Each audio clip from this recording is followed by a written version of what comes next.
ईशानच्या पप्पानी ईशानला आणलाय ढोल. तर तो ईशान बघा किती सुंदर ढोल. बाळा ढोल कसा पकडतात? तर ईशान प्रॅक्टिस करतोय ढोल कसा वाजवतोय. किती प्रकारचा ढोल वाजवतोय ना तो. पायाखाली ढोल धरायचा असतो बेटा आणि मग वाजवायचा असतो. मग बाळाला वाजवता येतो. बाळाला काय म्हणतात? हा, कोणी आणला बेटा तुला? छान आहे का? तुला आवडला? तुला वाजवता पण येतो? दाखव मला वाजव. वाव, छान वाजवतो तू ढोल. याला काय म्हणतात?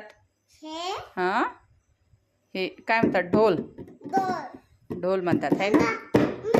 ढोलकी ढोलकी ढोलकी ढोलकीच म्हणतात. आय थिंक मला पण माहिती नाही, पण याला ढोलकीच म्हणतात है ना बेटा. माहिती असेल तर नक्की सांग.